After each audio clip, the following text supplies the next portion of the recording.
Hello, everyone, and welcome to today's workshop on multivariate analysis on R. This is part of the Agronomy Graduate Student Stats and Programming Workshop Series. Thank you for taking time and being here today. I'm Carlos Pires, and I'll be the moderator of today's workshop. Dr. Leonardo Bastos, our invited speaker, will cover topics such as principal coordinate analysis, non-metric multidimensional scaling, and K-means. Dr. Leonardo Bastos is a postdoctoral researcher at Dr. Ciampides' lab, and he has a bachelor in agronomy from the Federal University of Santa Maria in Brazil, a master's in agronomy from K-State, and a PhD in soil fertility and precision agriculture from the University of Nebraska-Lincoln. Dr. Bastos, thank you very much for your continued support of AGSA. That's your third workshop with us. And I want to remind everyone that a recorded version of this workshop will be available on the AGSA YouTube page. If you have questions during the workshop, please use the chat button, and Adrian and Logan will help me to direct these questions to Dr. Bastos.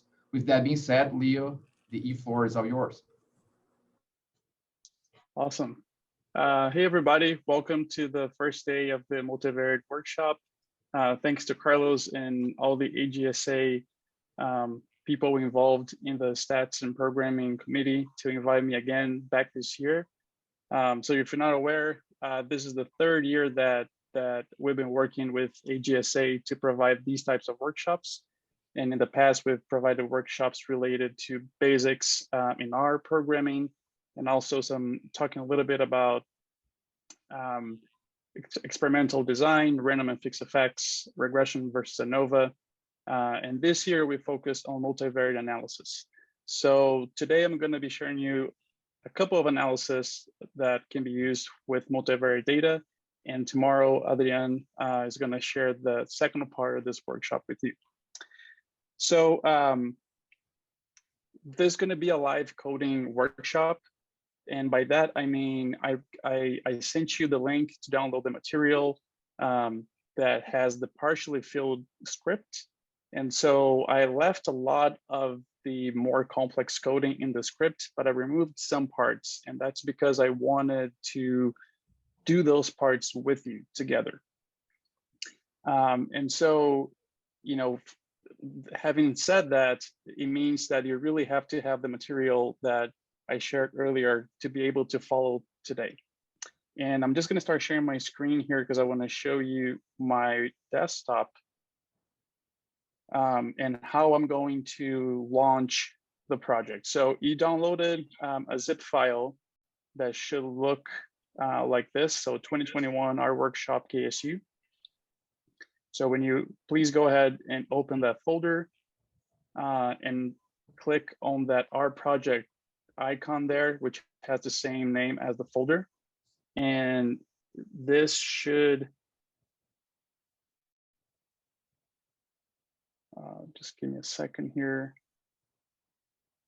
This should launch your RStudio environment, where you're going to have all the files within that project that you downloaded. And so this is what you should be seeing now. If you come on Markdown, so this is RStudio. If you're not familiar with, I hope you are, because this is an advanced workshop. So you would come, this would be, you come to the Files tab, you would see the files within this project. You would click on your Markdown folder, and you would click on your partially filled scripts, and that should open up here. If you want, feel free to minimize your console window by clicking on this button here, because we're not going to be using the console as we're using our Markdown files. And we're going to start here. So let me just check something. All right. Okay, so just some quick notes before we get started. So this workshop is going to run from now all the way to 6 p.m. And it, as Carlos said, it will be recorded and made available later on the AGSA YouTube channel. And also the complete script of this section today will be made available later tonight on the same GitHub page where you where you downloaded the rest of the material. And so this is an advanced workshop and assumes that you already have knowledge about our studio projects, our markdown files, and also some key packages of the tidyverse family like dplyr, ggplot, and how to use the pipe operator. If you're not familiar with these topics, you will likely get lost at some point. And unfortunately, we're not going to have time to troubleshoot those types of problems today. However, because this is being recorded and you're going to have the complete script by the end of today, you will be able to go back to these videos and to the code and follow along at a later time when maybe you have already learned some of the concepts that we assume you know by now. And so some of these topics we have covered in previous workshops, and they are available as well on the AGSA YouTube channel. Please feel free to access that material if you want a refresher on some of these topics that we are assuming that you know already. And so if you have any questions related to the topics of today, feel free to type that in the chat, and Carlos, Logan, or maybe somebody else will help us to answer those. And before we begin, I just want to show you here. So I just want to point a couple of things out before we actually get started. So the first one is, if you're not seeing, so this is a table of content that I have right here showing with my cursor. If you're not seeing that on your script, you just need to toggle this button here on. So this button right there that looks like a table of contents, just toggle that on. That's going to help you to browse the code a little bit better because it is divided in different sections. So if you bring your cursor back to the main part of the file, I'm just going to browse down a little bit because I want to find a chunk. And I want to quickly give you a few tips about chunks. So if you already have all the code for that chunk, which you're going to know just because you're going to see me coding more or not in that chunk, if you already have all the code and you just want to run the whole thing, you can just click on that play button right there. And that play button is going to run that chunk by itself. Carlos, I can hear some noise. Maybe somebody has the. Let me check that. I can mute. Yeah, if you can check that, please, that'd be great. Thank you. Okay, and so that play button will run the entire chunk, right? But let's say if you just want to run part of the chunk. So let's say I just wanted to run this part here, this theme set function, which you don't really have to know. If you don't know what that is, you don't really have to know much about it, just that we want to run it by itself. I would put my cursor anywhere within these lines of code here. So anywhere here, I can place my cursor, and I would press Command and Return. And that would run just this piece of code here. So again, Command Return on a Mac or Control Return on a PC, it's going to let you do that.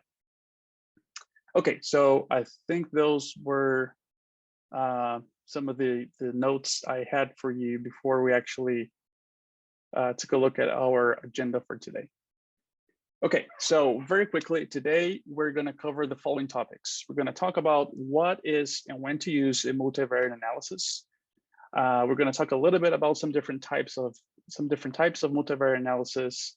We're going to import a soybean yield data set that was provided by Adrian from one of his papers, and that has multiple variables, and we're going to play along with that data set to understand some concepts about multivariate analysis.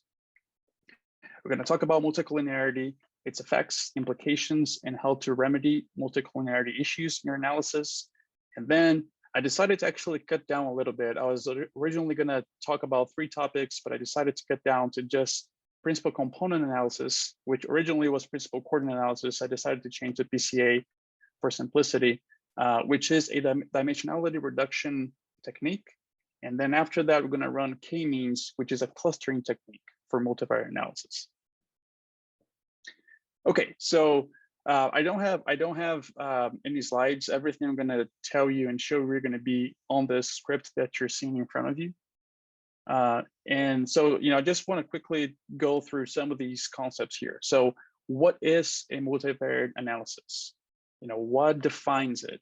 So basically, the most common type of multivariate analysis is when you have multiple x's in your equation or multiple predictors, right? So we have a formula that looks something like this, where you have y equals x1 plus x2 plus any number of predictors. So that is what a multivariate analysis really is. So for example, we could have yield explained by precipitation, temperature, organic matter, hybrid, and so on. Sometimes some multivariate analysis do not only have they don't have an outcome like a y. They don't really have this part here. They only have the predictors themselves. So it would be something like this. You would not have anything before the tilde, and then after the tilde, you have all of your predictors there.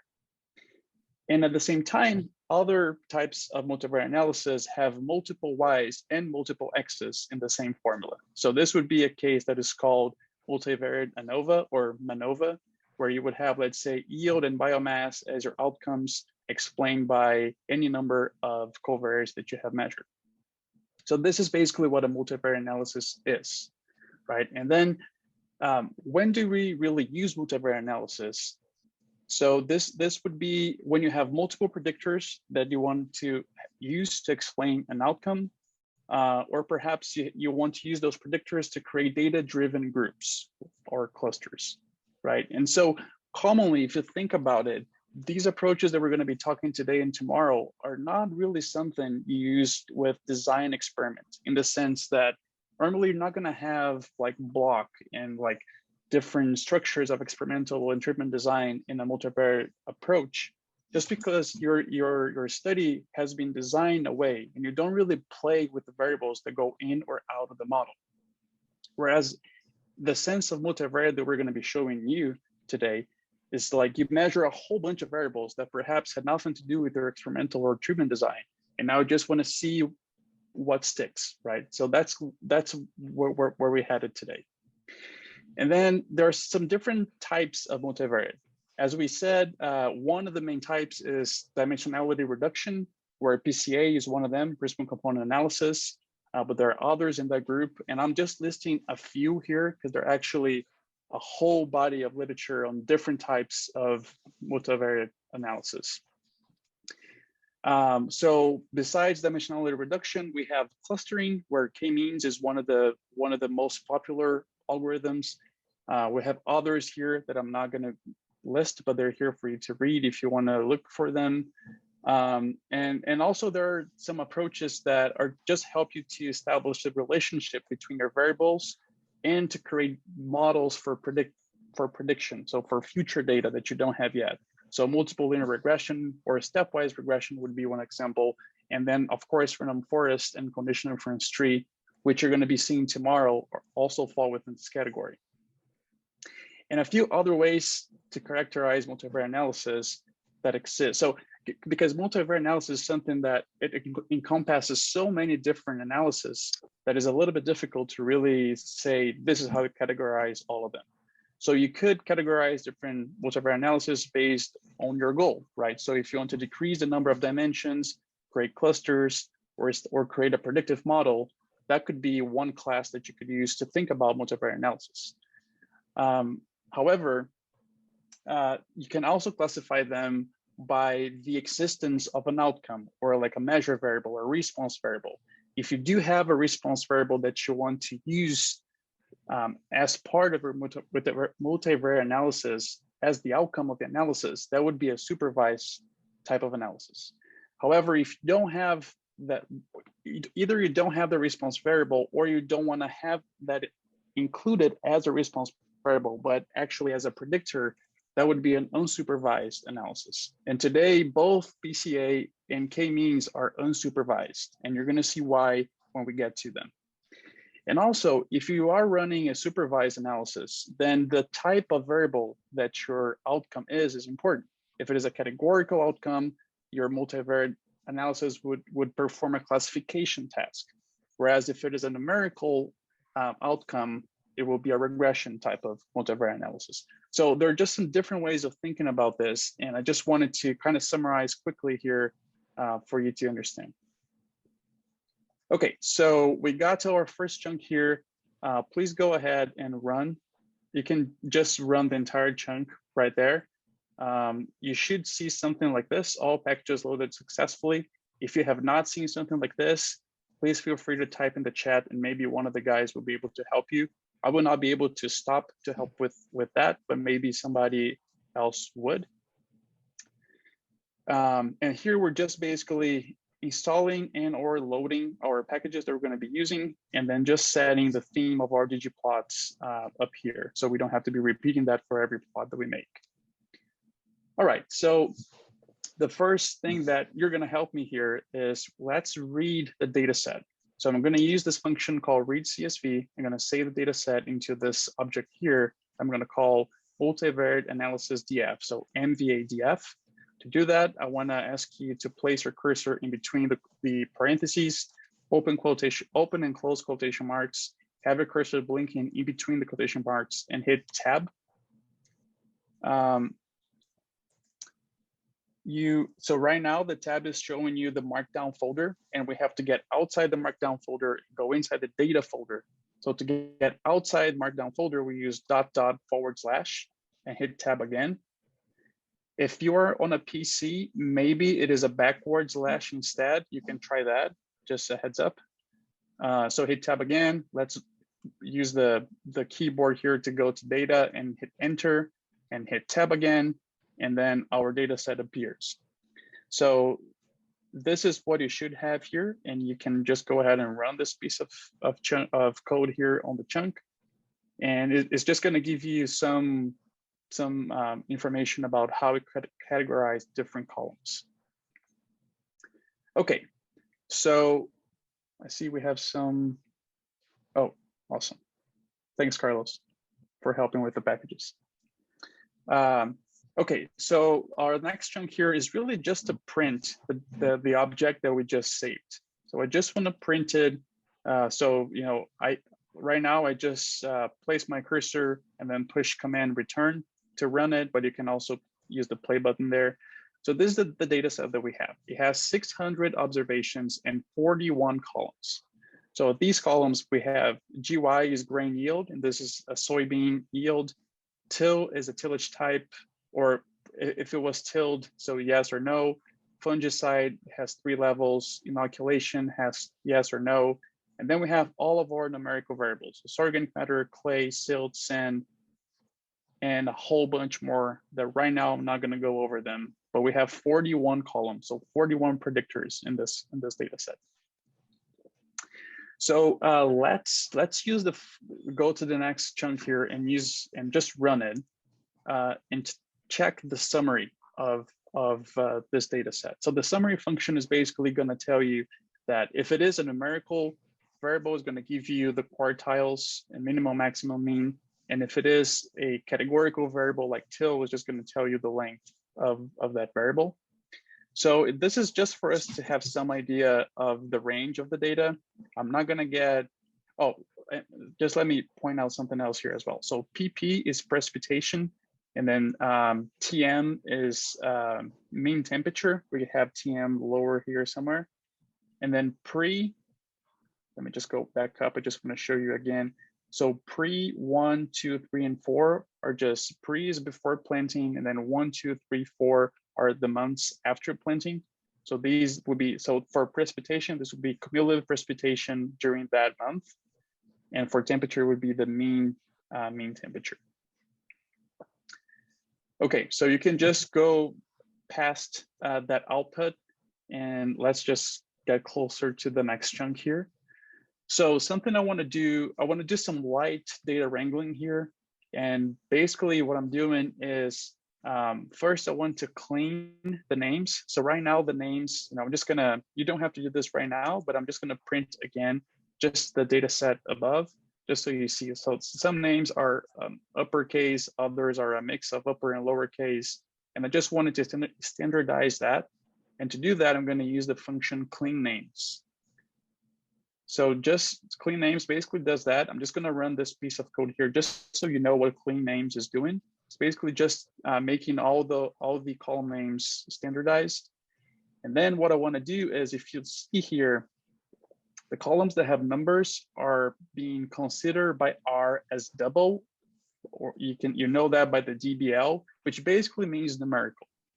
And then any variable that had a character in the levels was understood by R as being of class character. And I actually want to change the character ones to factor. And we don't really have to tell much about why I want to do that, but I want to do that.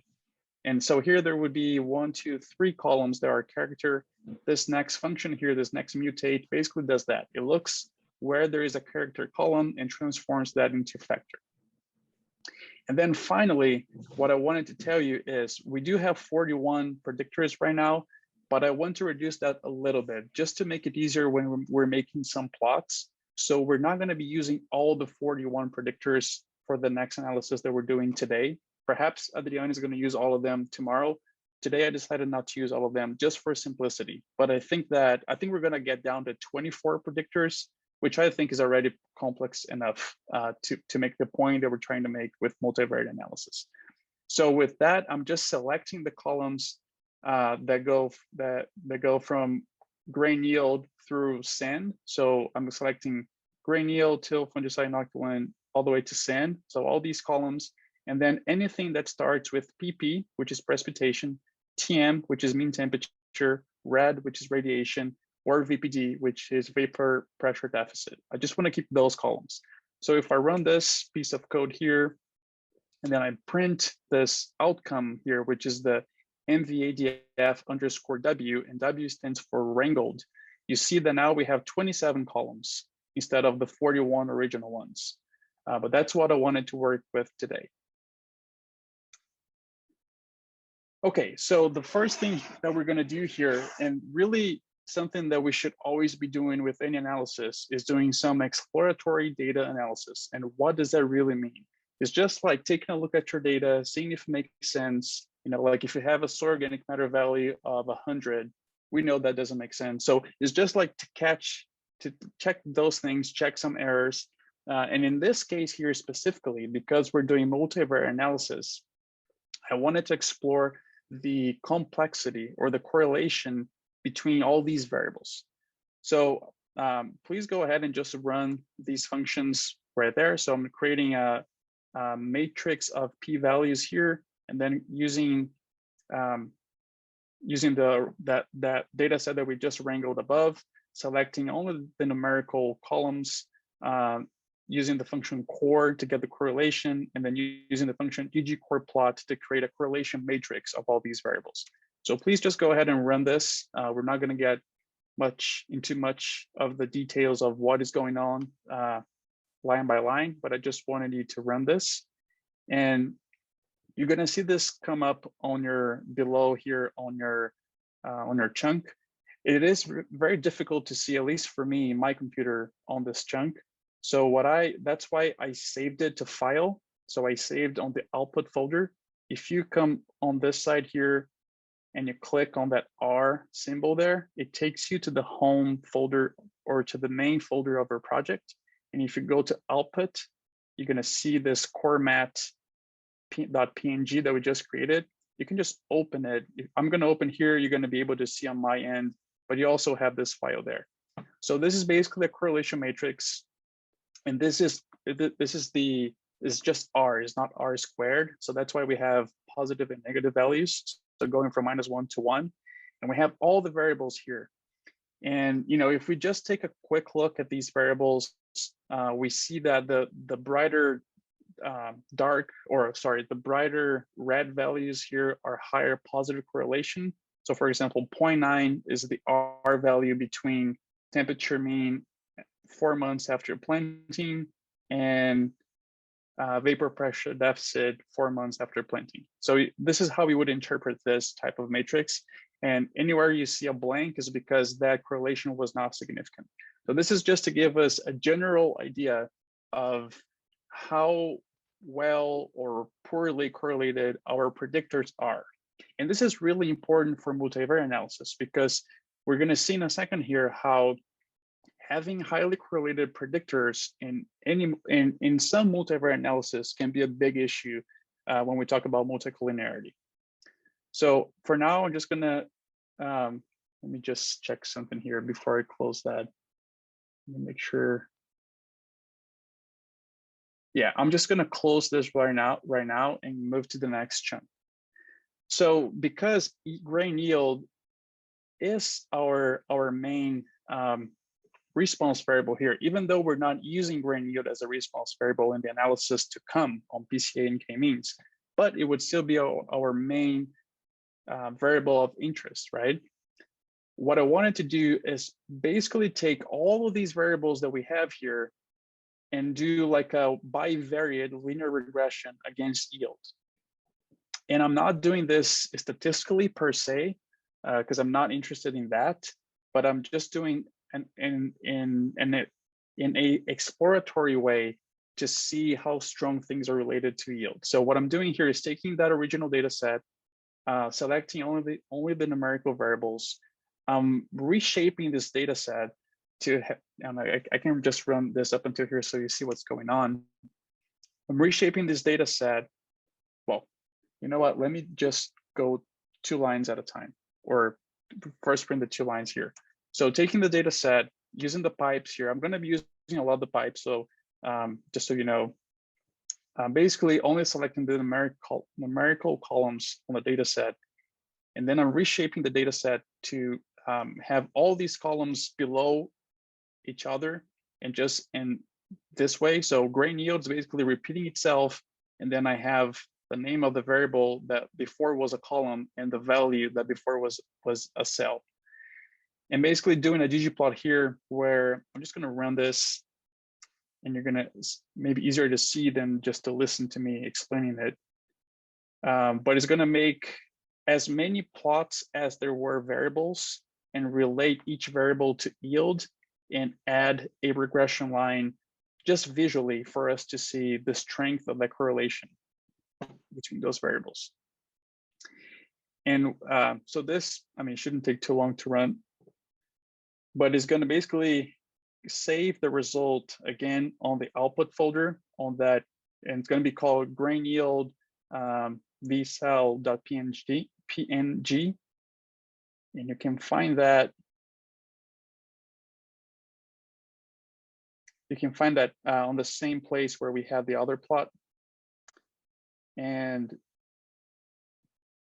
I'm just gonna, it's taking a little bit longer, I guess, perhaps because I have Zoom also going on. Let me see if it lets me open this while it is still running. Probably for you, it's not taking this long, but this is the plot I created. So if you, I'm just gonna zoom here just to see a little bit better, because right now, you know, there's a lot of stuff going on. But for every plot, the y-axis is grain yield, and the x-axis is the variable which name is shown on top. So the first plot here would be yield versus clay content, and then yield versus precipitation 1 month after planting, and so on.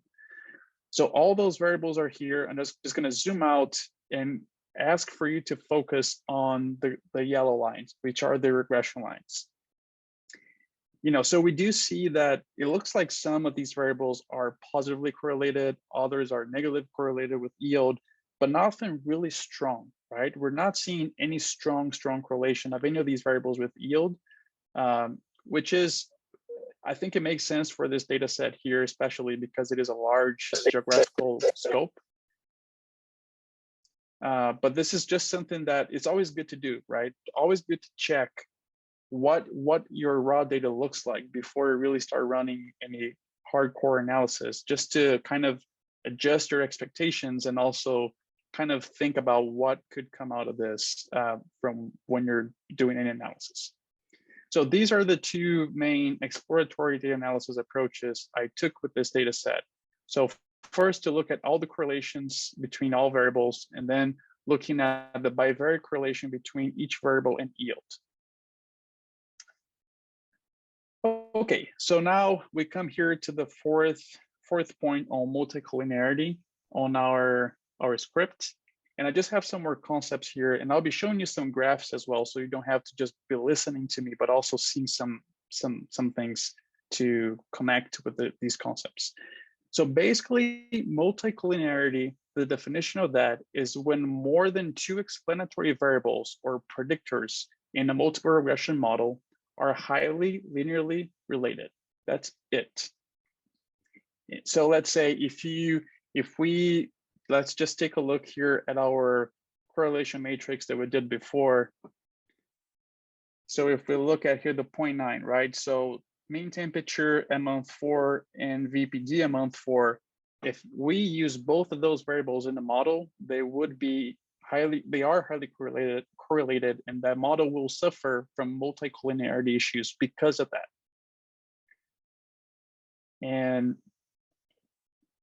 But so why is it a problem in the first place?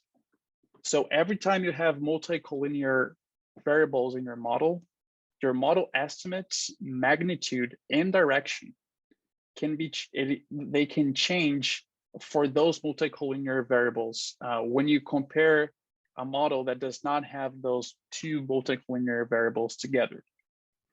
And not so meaning that the magnitude of the effect, and also if it is a positive or negative effect, can change just because you have multicollinearity variables.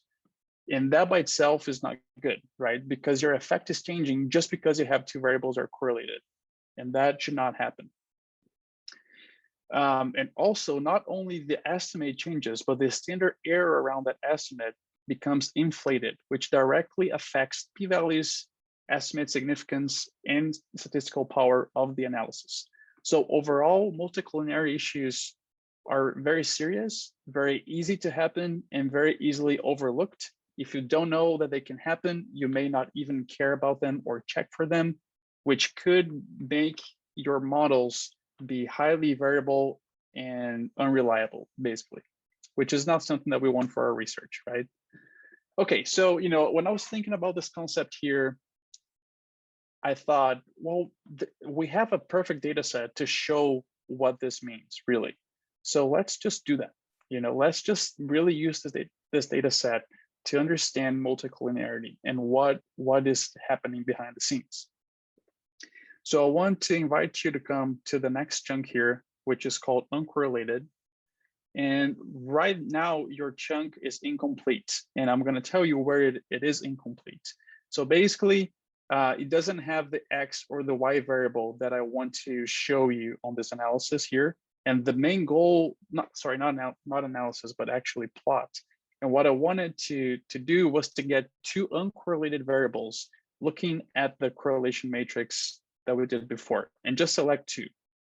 So you could select any two where you see perhaps a blank, which means that there's no correlation. When I was doing this exercise, I selected VPD. I'm just going to come here and type VPD pre, which is the vapor pressure deficit on the month before planting, and radiation _2. So please fill with VPD pre and rad 2 on your plot. And then if you run it, we're basically just putting VPD on the X, radiation on the Y, and just asking for a smooth line of a linear regression just to really see if they are uncorrelated. And they really look like uncorrelated, right? You increase VPD pre and radiation doesn't change. And that makes sense, I guess, right? If you think about the climatology variables in that sense. But it's just something for us to visually check and really say, okay, these variables are really uncorrelated. Perfect. So now please go to the next chunk where I wanted to do the exercise of using two correlated variables. And when I looked at the correlation matrix, I decided to choose VPD pre, so the same variables we had before on the x-axis, but on the y-axis, I wanted to have TM pre. And I just want to open that correlation matrix here just to show you where they are. So VPD pre is right here and TM pre is there. So they have an R value of 0.82. So that's the one that we're sampling right now. And before we sampled VPD pre and let's see where, and rad 2. VPD pre, and then red 2 would be here. Yeah, so it was a blank cell. Just so you know, like how am I choosing these random variables to show you? It's just I selected some that were either uncorrelated or correlated.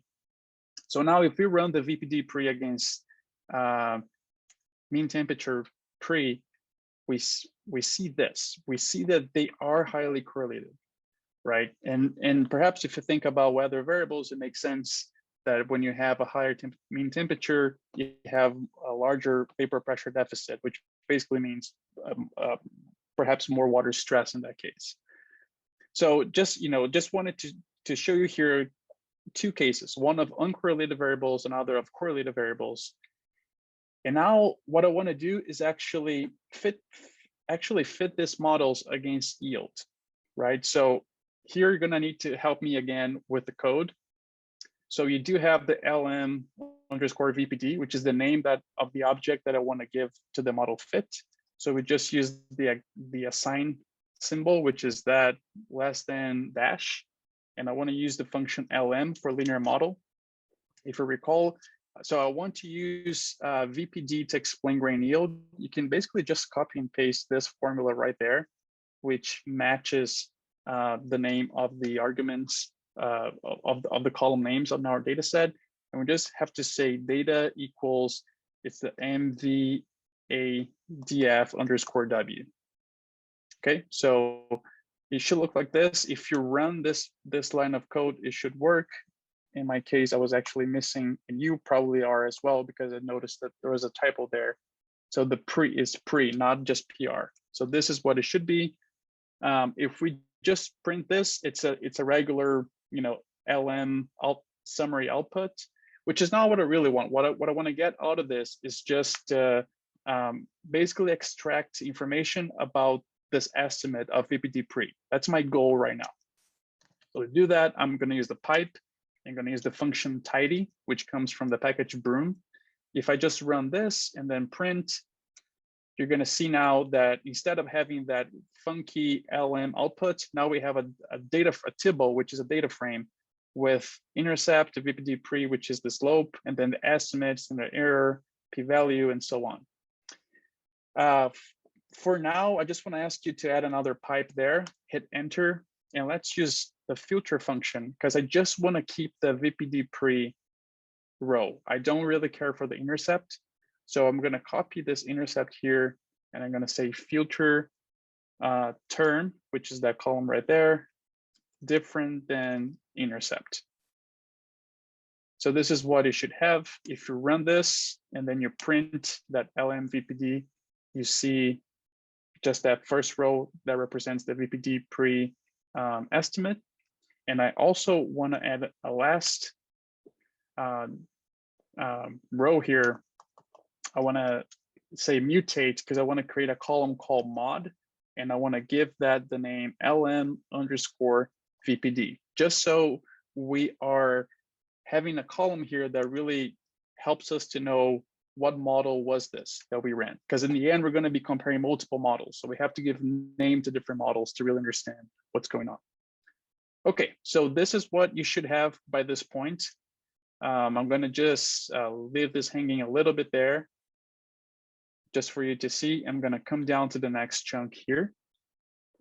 So the next chunk is this exactly same thing as we just did above. The difference is that we have a different object name.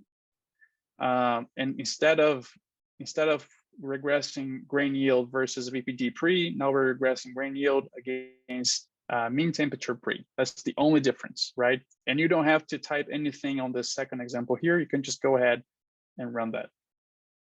And then here's the output that you're going to get. Just going to get the same thing, just a different model name, and also different model term, because now it's TM, it's mean temperature instead of VPD, and also estimate. Okay, so what have we just done? If we just stop to think about it, we just ran a bivariate model where first we regressed VPD against grain yield, and then the second one we regressed mean temperature against grain yield. So what happens now if we combine two variables that are uncorrelated into the same model predicting grain yield. So this is what we're going to do in the next chunk below. So if you just come here, you're going to need to help me in this chunk as well.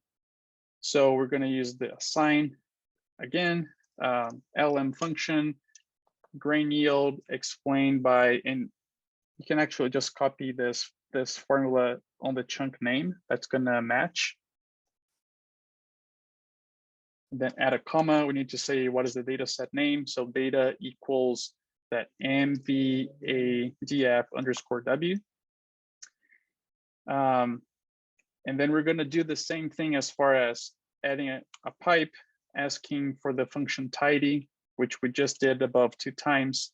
Add another pipe, filter again, term different than intercept. If you just want to copy the both, the filter and the mutate from above, feel free. But if you do that, just make sure to rename this to LM underscore, I want to call it 2var.uncore. Just make sure you make this change here, and then go ahead and run it. We can print it just to see. So now, because this model has 2 predictors, VPD pre and rad2. Now we have 2 terms except like beyond. So we had 3 terms actually, the intercept and then VPD and rad, but we are removing the intercept because I don't really care about it right now. So we should end up with these 2 terms here. And then lastly, the last model that we're fitting here is grain yield, which you already have, so you don't have to fill anything, just run it. Grain yield explained by VPD plus TM. Now remember, when we looked above, VPD and TM were highly correlated, whereas VPD and radiation were not, right? So this is the goal here, is just to now run them by themselves, VPD by itself against grain yield, mean temperature by itself against grain yield, and then run them together in against grain yield and see, just so we can see what's going to happen with the estimates, magnitude, sign or direction, and standard error as well, just so we can really check if those theoretical explanation of multicollinearity actually is happening in our data set, right? So if you haven't done yet, please just go ahead and run this chunk. And now I left all the code here. I'm not going to walk you through what the code is doing. If you're interested, you can check this yourself later. I just want to ask you to go ahead and run this code. So basically, we just combined the results of all those models and now I'm just plotting here. I have 2 plots. So one is for mean temperature pre, the other is for VPD pre. If we look here on the x-axis, we have the different models we fit.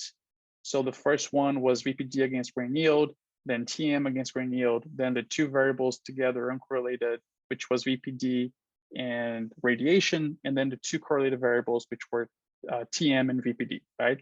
So what I wanted you to notice here, so if we just look at TM pre first, right? The point here is the estimate coming from those models.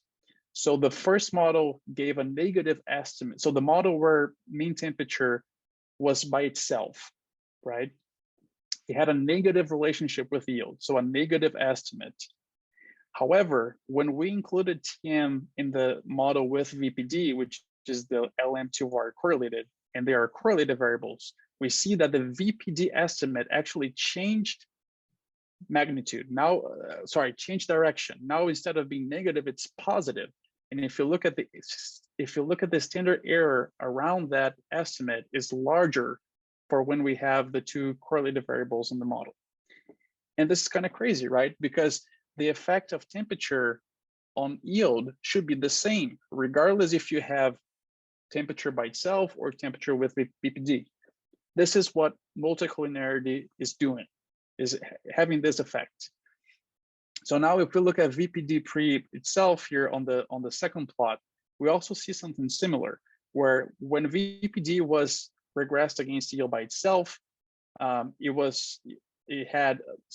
estimate was, all the estimates are negative here, but the standard error was small. And then when we included VPD and radiation, so 2 variables against grain yield, but they were uncorrelated, we see that it didn't really affect that much the VPD estimate and error. It's still very similar to when we regress VPD by itself. However, when we had a model with VPD and mean temperature, which are correlated, we see that there is a drastic change on the estimate of the VPD effect, and the standard error is larger as well. So this is basically all this exercise that we did right now was just to really illustrate what is multicollinearity and how it is impacting the models, right? So affecting the estimate magnitude, direction, and significance by affecting the standard error of that estimate. So bottom line is we want to make sure we don't have multicollinearity issues in our data sets when we do run multivariate analysis.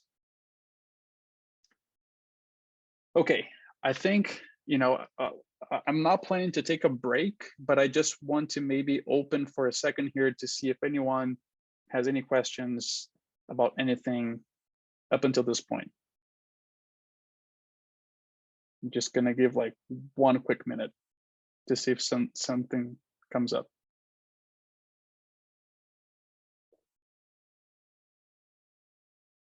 Okay, nothing came up, just gonna move on. Okay, so these are just visual ways of assessing multicollinearity, right? But now let's think about our case. We have like 27 predictors in our model. We cannot run all the possible models that we just did here with these 2 variables to understand what is having a multicollinearity effect in our model, right? That would be way too complex. So one way that we can do quickly to assess if there is multicollinearity problems in our data, and then to understand what is causing it, is to look at the variable inflation factor, VIF. So here, so this function here is basically, the argument is just a model fit, and I just basically copied and pasted here the model that we had above. So first one, the uncorrelated model, where we had VPD and radiation against rain yield. So if we just run this function, we get 2 values, and they're both very close to 1. And a general rule of thumb is that VPD ranges from 1 to positive infinite. The closer it is to 1, it means your variables are not presenting multicollinearity issues. If it is between 1 and 5, it means you have moderate multicollinearity issues in your model, and you may want to take a look at it and fix it. And if it is above 5, you have severe issues of multicollinearity, and you should really, really address them before making any inference with this model, right? So I just want to come back here and show you again, the uncorrelated model, if we run that, the VIF values are very close to 1. And the correlated model, where we had VPD and mean temperature, which are highly correlated, had a VIF, so a variance inflation factor of 3. So it would be in that moderate class of multicollinearity, but we still saw above on the plots that we made, analysis that we made, that even that VIF of 3 being moderate still had some very serious effect on the estimates of those models when compared to a model that did not have multicollinearity issues. Okay, so I hope that this was convincing enough to really address what is multicollinearity, how bad of an issue it could be for any model that when we're doing multivariate analysis, and how we can find it, right? How we can identify it. But now, so what, right? Okay, so you do run your model with, I don't know how many predictors, and you know that some of them are correlated. What do you do then, right? How do you fix multicollinearity? So there are a couple of different ways, at least that I could think of, from the experience I have in analyzing my own data. There are a few different things that can handle that. So one of them is using an analytical approach that performs dimensionality reduction. And what do I mean by dimensionality reduction? So if you have 27 variables, you have 27 dimensions, right? And if we want to help to decrease multicollinearity, maybe we can go to that correlation matrix, see which variables are highly correlated, which predictors are highly correlated, and just by hand choose one of them, right? So let's say if we know VPD and TM are highly correlated, maybe let's just remove TM from the regression and just keep VPD. So that would be the by hand dimensionality reduction, which can work, and especially if you have strong scientific expertise to say, well, I know that for this response variable, let's say yield, I know that VPD is more important than temperature. I don't know, maybe it is not. This is just an example, right? But that's when you could reduce the dimensions of our data set by hand. Another way of doing that is by using math, right? So that's basically what PCA does, and we're going to talk a little bit more how it does in a second here. But it can also use statistical algorithms to perform dimensionality reduction for you. Other ways of handling multicollinearity that some algorithms already have embedded in them. One is doing variable selection. So instead of you doing your variable selection by hand, the algorithm would actually select some variables at some points of the analysis. Or perhaps a multivariate analysis that is multivariate overall, but is made up of a whole bunch of bivariate analysis, where then you don't have the multicollinearity issue to begin with. And it would be an example of conditional inference tree would be an example of that, which is a multivariate analysis, but it performs bivariate relationships at each one of the steps.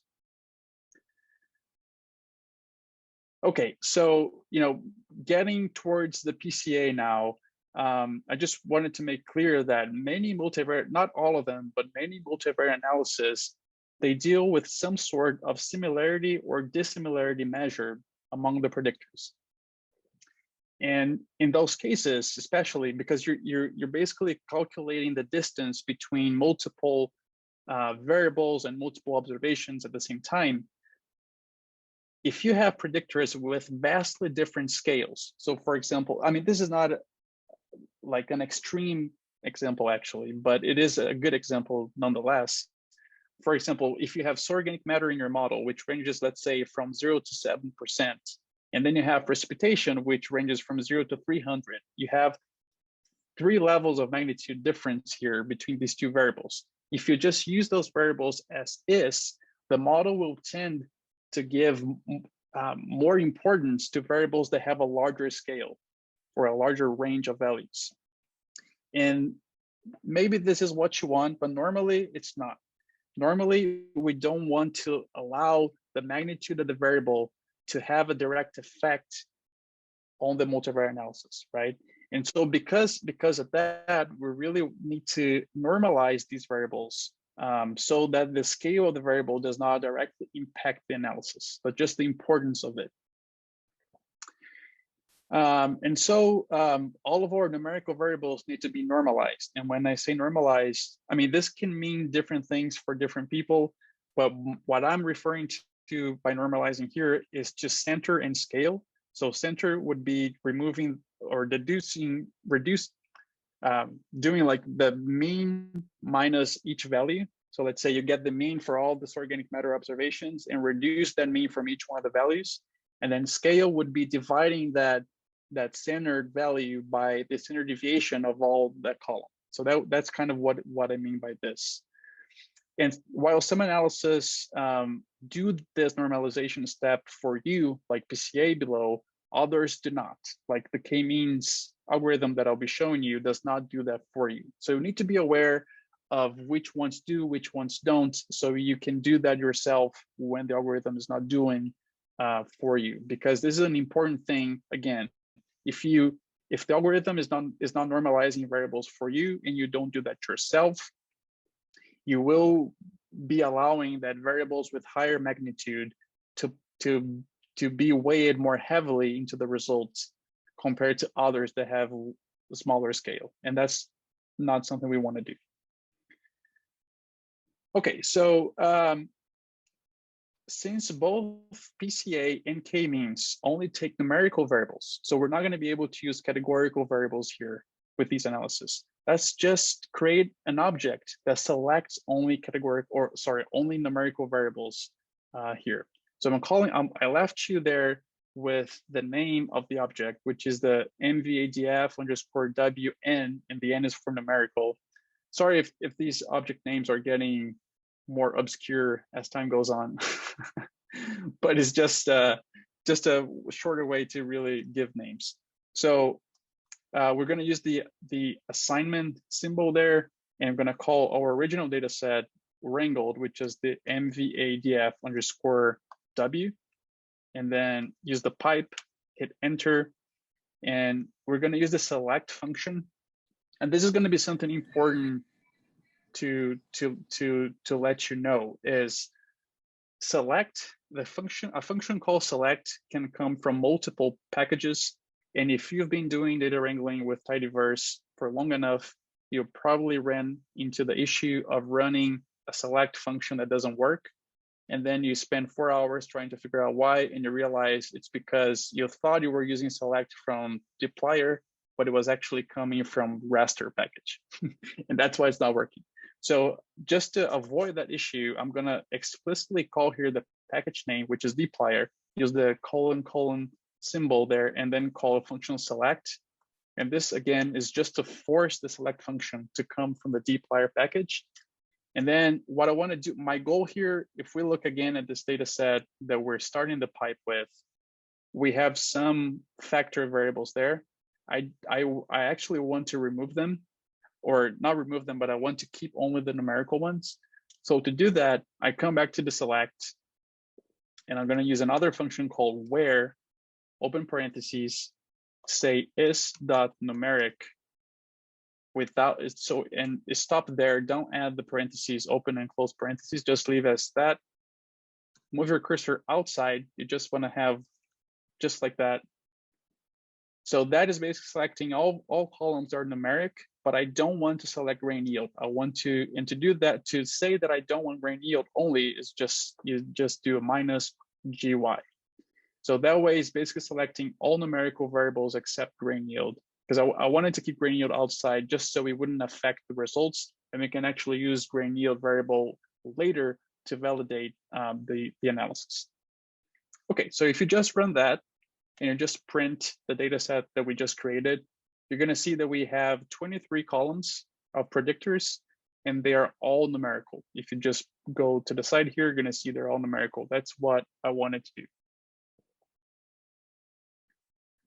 Okay, so finally, after almost 1 hour of talking, we're finally going to get to do some multivariate analysis, more exciting than just what we were doing up there.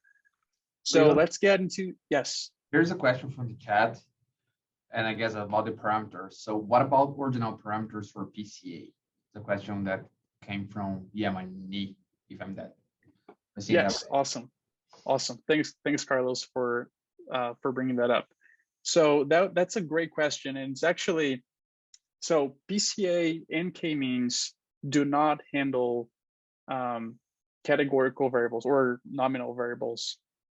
I like to call them categorical, but they do not handle that. You have to remove them before you run the model. If we actually did not do this step here, to remove the categorical variables, and we actually ran PCA with this data set here, which has categorical variables, it would give an error. It would say cannot run because you have categorical variables. And originally, I wanted to show you principal coordinate analysis. And one of the differences between principal coordinate and principal component analysis is that coordinate analysis does take categorical predictors. The thing is, I decided to shift away from coordinate analysis for this workshop just because I was not being able to really find good packages to do some of the things that we're doing here. So I have to do a lot more programming myself, which would make the complexity of the workshop even higher. So I didn't want to introduce that, but that's a great question. PCA does not handle categorical variables. They have to be numerical, mostly because it is computing Euclidean distance, which is a a distance kind of the sense that we think of distance, right? Like a meter, for example. Whereas if you do have a categorical variable, you cannot compute Euclidean distance. It has to be a different distance metric, which principal coordinate analysis allows you to calculate and use, and PCA does not work with any other distance except Euclidean distance. So that's kind of the answer to that. Thanks for the question. It was really great. Okay, so if you just come down to the PCA part here, I just wanted to tell you a little bit about PCA. So PCA is, so it is a dimensionality reduction approach that accommodates only numerical variables, kind of what we just talked about. And the way, so it is kind of complex to explain to you how it works mathematically or otherwise, because it is like the more variables you have, the more dimensions you have. And we as humans, at least myself, I guess, I can think of a very limited number of dimensions, right? If you start talking about, 2 dimensions would be X and Y, and then 3 you have a Z, but then 4 and more than that, it's really hard for us to wrap our heads around it. But the number of dimensions that PCA can handle is basically the same as the number of variables you give it. So if you give it 100 variables, it has 100 dimensions, right? Difficult for us to really wrap our head around. But it basically tries to find dimensions of data where it increases the variance explained by each one of those dimensions. And it does that by finding linear relationships between the original variables you give it and the variables that it creates. And just a note here is that PCA works really well when you do have correlated variables. If the variables you're given to the PCA algorithm are already very poorly correlated, PCA is not going to really help you much. It does thrive when you give it highly correlated variables, and many of them. So just so you keep that in the back of your head. So, just a few notes here. PCA is used for dimensionality reduction. We're going to see how in a second here. It is unsupervised analysis because you do not tell it the outcome. You just give it a whole bunch of variables that are all at the same level and just say, find me combinations of these variables that increase variance, basically. And excuse me. Since it does not have an outcome, it only takes predictors. So the formula, you're going to see that in a second here, only takes X values. It does not have anything before the tilde. And again, predictors for PCA need to be numerical. So I found this GIF here online that, maybe makes it a little bit easier to understand, at least for 2 variables, what PCA is doing. So, think that you have here 2 variables only. So 1 variable on the x-axis, 1 on the y-axis, and look at the blue dots for a moment. So those are your data. That's your data distribution that you're giving PCA. Let's say if you were only given these 2 variables to a PCA algorithm. So what PCA does is, if the first principal component will always be the one that explains the most variance of this cloud of points. In this case, it would basically be, if you thought of linear regression going through these points, which are kind of like that pink line on the beginning and end of the axis there. That would be the first principal component. And so after he finds the first one, which is always the first, is the one that always explains the most variance, then it goes to the second one, which would explain the second highest variance of all components. So the 1 is always the highest, and then as you increase components, you're explaining less and less variance of your data. So this is what principal component is doing, is looking for those axes between your variables to find where it can maximize the variance explained by a given principal component.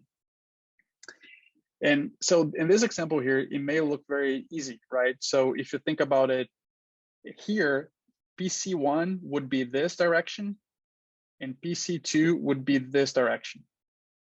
And then 3 and 4 and so on would then explain less and less variance of this data. But now try to imagine, so this here we just have 2 dimensions, right?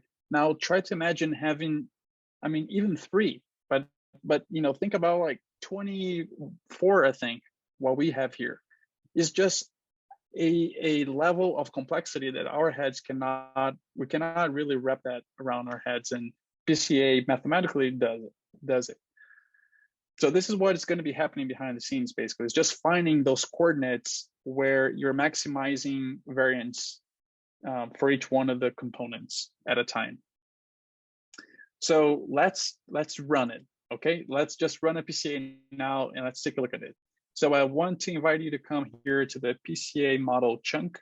I have there the object name that I want to save the PCA results to. So I just want to invite you then to type the assign symbol, and then the function we're going to, I mean, there are a few different functions to run PCA in R. I chose to use the prcomp function.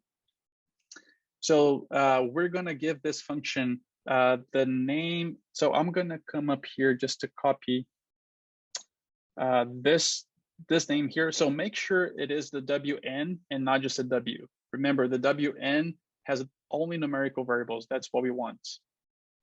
So I just copied that, came below here, pasted inside the dataset name, added a comma, and I mean, it has multiple arguments, but I just want to say here, scale is an argument to tell the function to scale the measurements for you. So as we were talking about above, PCA scales it for you in the process. So this is what you have to do to tell it to scale for you. So we can just run that. And then in the same chunk here, I just want to do a summary of that function. So summary of mod underscore PC, sorry, a summary of the object of the model fit. So this is what the summary gives us. So we gave it, I think, 24 predictors, but let me just print this here quickly just to see.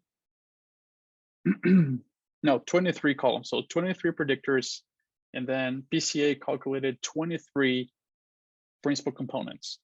And what it's showing us here is just how much standard deviation each one of the PCs is explaining. And as you can see, the highest will always be the first PC. And as you increase on the PC number, you decrease how much standard deviation is being explained. And if you look at the proportion of variance explained as well, is the same. It's just that, you know, the highest proportion is the PC one, and as you increase PC, decrease proportion, and so on. So one thing, so what would you really hope that your PCA would be doing is you give PCA highly correlated predictors. Let's say you give it 30 predictors, and then PCA tells you, look, PC 1 and 2 explain, let's say, 70% of the variance of your data. So instead of using 30 predictors, which would explain 100%, you can use 2 PCs and explain 70%. That's pretty good, right? I mean, you basically reduced your data from 30 to 2 columns. Of course, it has a caveat that is not explaining 100%. For you to explain 100% of your variance on a PC analysis, you have to use all of the PCs. So all the in this case, 23 PCs, which at that point doesn't make sense, because if you're using all PCs, you can just go back and use all variables. It would be the same information, right? The goal here is that PCA is going to find those highly correlated variables and say, look, all these variables here, we can actually combine them into this PC and explain this much more variance by using just one PC instead of all those variables. That's kind of the what's going on behind the scenes and what we wish that PCA would be doing for us if we give it highly correlated variables. Okay, so then how do you, so we can either decide to use one PC or 2 or 5 or 10 or 23. How do we make sense, right, of really saying, well, okay, I use PCA, I had 23 variables, but I'm going to continue only with 3 PCs. I mean, great, you can do that if you want, but how did you come up with that number, right? So there is a way that we can have some objectivity to that choice. and that is called a scree plot. So we're going to use a function now from the Facto extra package, which is fvis, so fvis underscore eig for eigenvalue. And then we're just going to give it the mod underscore PCA object, mod underscore PCA. And we could run like this, but I just want to add another argument, which is the add labels equals true. So if you run this, you're going to see this plot, which is commonly called a scree plot, which is just showing us for each PC, what is the percentage of the variance explained for each one of those PCs. So we see, and here's just showing from 1 through 10, just for simplicity, but there's actually 23, right? So we see the first PC explains like 27%, the second 14, the third 9%, and this only decreases as the PCs increase. So one rule of thumb that people use would be, well, I want to explain a given percentage of the variance of my data. If I can explain 60% or 70% or 90% of the variance of my data, I'm just gonna use how many PCs that is, and just based on how much variance I want to explain. So here, if we were to select just 2 PCs, which is very common, right? Because it is like just X and Y, is easy to think about 2 PCs because 2 dimensions. We would only be explaining about 41% of total variance of this data set. Is that good? Is that bad? I guess depends on your judgment. I think that's not good enough because you're still leaving, 59% of the variance outside of whatever you're going to be doing next, which is a lot of variance. So let's say if we thought, I do want to explain 60% of the variance, how many PCs would I need to do that? So I just have some code here that is going to help us to look at that plot. I'm not going to walk you through the code. If you want to, you can come back to this later and run yourself. I'm just going to run it. But basically what this is doing is it's using the number of the PC on the x-axis and the cumulative variance as a percentage on the y-axis.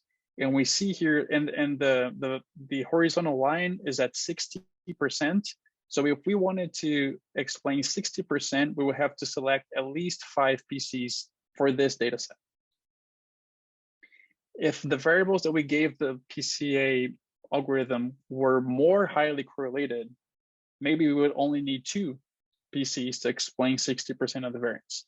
So this is something that changes from data set to data set. And it has a relationship of how, you're going to explain more variance with fewer PCs, the more correlated your original predictors are. So in our case, we need 5 PCs to explain 60% of the variance. Normally we would wish to select between 2 and 3 PCs, but 5 PCs is definitely better than having 24 original variables, right? We already decreased our dimensionality from 24 to 5. So that's already a gain. Okay, so so I was telling you that each principal component is a linear combination of the original variables. So each component from 1 to 23 has all 23 variables in them. It's just doing linear combinations. Let's inspect the first PC. So here, again, I'm not going to walk you through the code. You can go through this slowly at your own pace later. But what we're doing here is basically, so we have PC1 loadings. So the loadings of PC1 are how important a given variable is weighing into that PC. So on the x-axis, we have all the 23 variables. And then we see that some variables are positively correlated with PC1. So for example, soil organic matter is positively correlated with PC1, whereas VPD, TM are all negatively correlated. And I mean, I guess correlated is not the best word to describe, but maybe we can just use that for now just to think about it. But we see that some variables go in the positive direction, some variables go into the negative direction.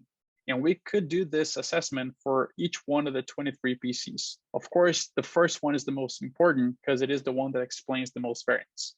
So we can see here that PC1 would basically be a contrast between soil organic matter, sand, and clay versus VPD and TM at different moments. That's kind of the interpretation. And with PC, depending on what you want to do with it, one of the key aspects would be to try to interpret your PCs, right? And this could be very, very difficult depending on what variables you give it, right? I mean, maybe you can say that PC1 here, you know, it is a contrast between soil parameters, some soil parameters and VPD and temperature. So maybe soil parameters versus water stress could be an interpretation. I don't know, something that you can definitely think about if you want to. But interpreting the PCs and how variables are contributing to those PCs is an important aspect. Okay, so now I want to invite you to come to the next chunk here. And we're gonna, so, you know, here we kind of see which variables contributed in one direction and which variables contributed in the opposite direction. So what if we just want to know variable importance of that PC, right? So let's use a function called fvis_contrib or contribution. This is coming from the Factio extra package again. We give the model object name, so mod_PCA. And then it has an argument called choice. I want you to say choice equals var. And then we're going to tell it what PC we want to know about by using the argument axis. So axis equals 1 for the first PC. So if we run this, we get then this plot, which is kind of, you can kind of think of this plot as this, but on an absolute scale. So not going from -1 to 1, but going from 0 to 1. This is basically what this is here is doing. So it's saying that VPD2, TM2, VPD1, TM1, VPD pre, TM pre are the most important variables. And if we look at the previous plot, we see all those variables right there. And then you would ask, well, but what about organic matter and sand? They were also important. I mean, yeah, they were, but their magnitude of importance was less than these ones here. So if we look for organic matter and sand on the bottom plot here, they're going to be right here. So we see that overall, PC1 was mostly driven by VPD and TM at different moments.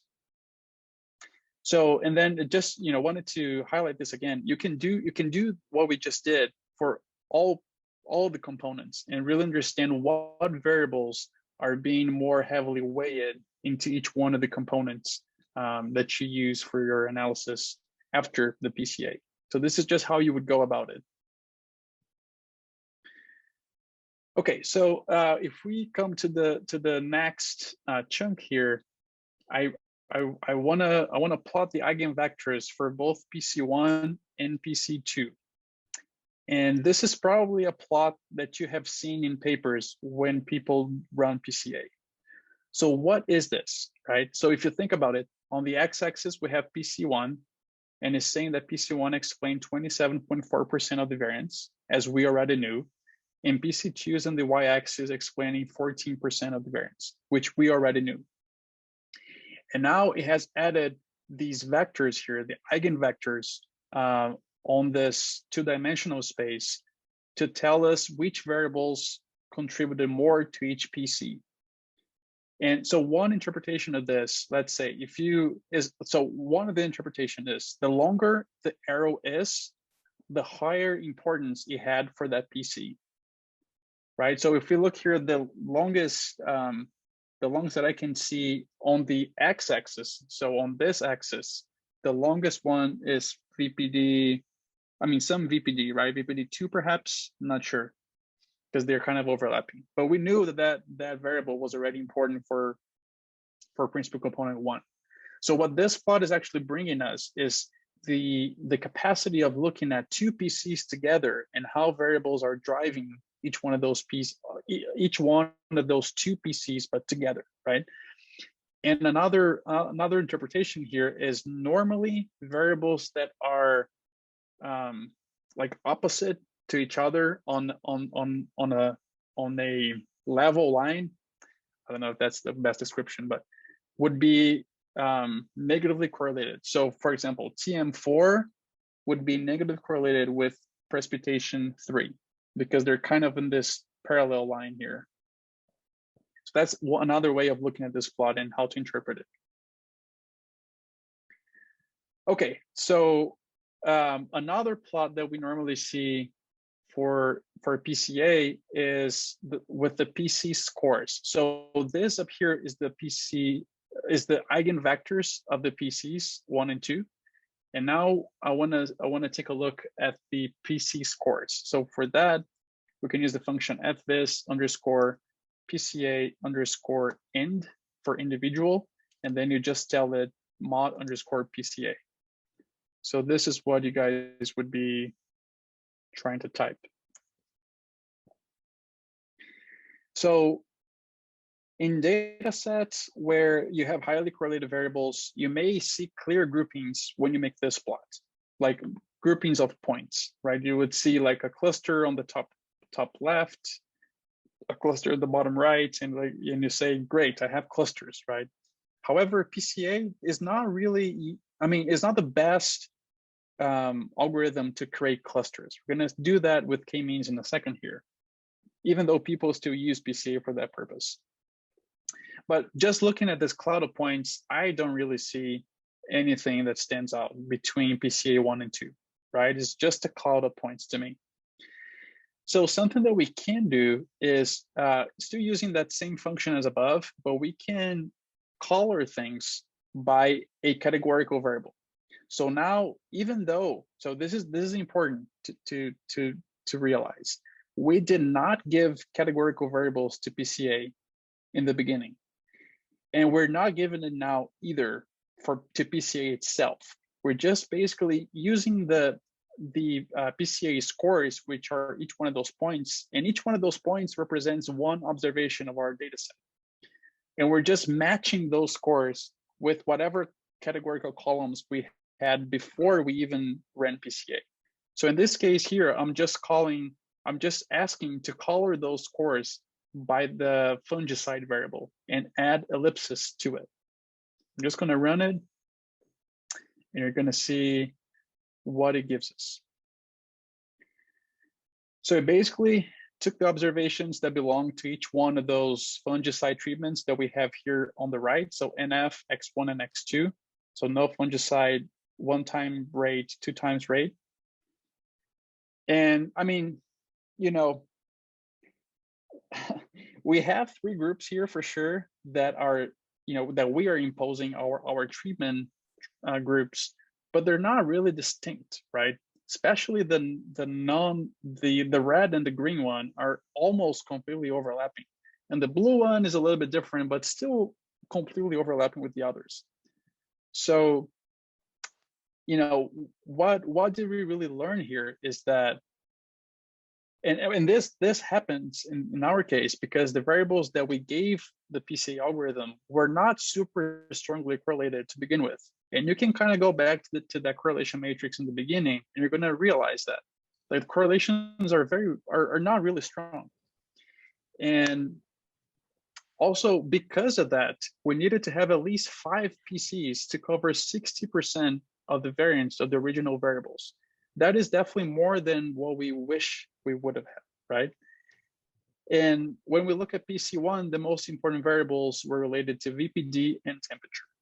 So I guess somebody has a question. I can stop here for a second. Leo, and I guess a good question. Andrea asked it.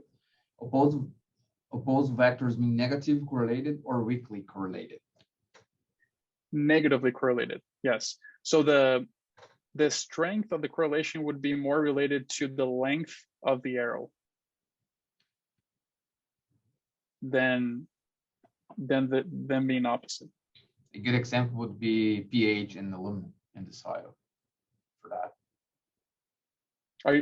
Yeah, we don't have that here, right? Yeah. I'm just, as an example, that will be negative correlated. Yeah, even though, so, and that's also a good point, because like, to me, if I see a plot like this, I would never use this plot to make the points that TM4 is negatively correlated with precipitation. This is not the plot that makes that point, right? If I want to make that point, I make a linear regression of temperature versus precipitation and show that plot. So this is one of the interpretations that we can get from a PCA analysis, but it's not the main point of the plot, right? It's more just to see how variables are behaving in those two dimensions, which those two dimensions do represent the combination of all variables that you gave the analysis, right? And also something else to keep in mind, again, is for our analysis, these two PCs only explain 41% of the variance. So if I want to make the point that temperature is correlated with precipitation, I want to have all the variance that I have in my data to show that, right? I don't want to use this plot to show, but that's kind of the interpretation, is if they are going in opposite directions, like almost perpendicularly, they are negatively correlated with each other as far as those PCs work. Thanks, Andre. Okay, so finally, we're getting to the end of PC, and I think K-mean is going to be faster, but just to give you an idea. So let's say I have this data set here. Let's say Adrian, I don't think Adrian took this approach on his paper, but let's say that on his paper, he wanted to use PCA to do dimensionality reduction. But why? I mean, why do you do that, right? I mean, so PCA itself, actually, I think I didn't stress this enough. It does decrease dimension, which is a good thing, but the PCs are all orthogonal to each other, meaning PCs are uncorrelated. All PCs are uncorrelated among themselves. So even if you decided to use 23 PCs in a multivariate analysis, they would all be uncorrelated, very differently from using 23 original variables, which some would be correlated and you would have multicollinearity issues. So what if if I were in Adrian's shoes, had this data set, wanted to run PC to decrease dimensionality because I wanted to use all those variables to explain grain yield. Okay, I did PC. I found out that I need 5 PCs to explain 60% of my variance. So what? What do we do next? What do we do about that, right? And this is not something that many papers actually do. And I think it's actually maybe some, I mean, of course, it depends on the objective, right? But I think that if you take your PC results to the next level, is to really use them in an analysis to explain something after you came up with them. So that's what we want to do next year. So what I want to do is extract the PC scores of the first 5 PCs and combine those columns with our original data set where we have grain yield, and then do a regression of grain yield versus the 5 first PCs. So to do that, I want to invite you to come to the next chunk, and please type with me here. So when I use the assign symbol, when I call our mod_PCA object, call the $sign and X. So if we look at this, the mod PCA $X is where we have our PC scores. So this would be kind of like each observation would have a value of PC1. Like the first observation for PC1 would be 0.22, for PC2. And I guess you get it. Like the number of rows here is the same number of observations in the data set. Number of columns is the same number of PCs in the analysis. So these are the PC scores. And this right now that you're looking at it is a matrix. I want to transform that to a data frame. So if we just do this, I just ran that piece of code and just printing it. This is what we end up with. And I want to only select PCs 1 through 5. So I'm going to use the dplyr : select function, and I want to say PC1 and then colon again, PC5. This is basically saying to select from 1 through 5. So if we run this and we print it, we end up with a data set that has 600 observations, 5 columns, where each column is a PC 1 through 5. Each observation is the PC score for each one of our original observations in the original data set. Okay, so now if we come to the next chunk here, you're also going to need to help me here. We're going to create an object where we add those 5 PCs to the original data set. So use the get sign again. Our original data set was called MVADF_W. Just going to print it here just for you to see that. So our original data set, 600 observations, 27 columns. And now we're going to bind columns. So pipe uses the function bind underscore calls actually. And we're gonna call now the name of the object that we created above here, which was PCA underscore scores.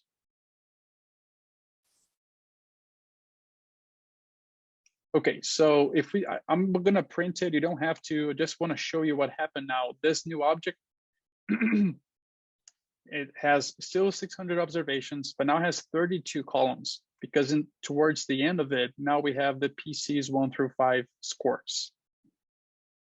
Okay, so now in the same chunk, please come down to the LM_PCA, use the get sign. We're gonna run a linear model where we're gonna have GY, so grain yield, explained by PC1, plus PC2, plus PC3, plus PC4, plus PC5.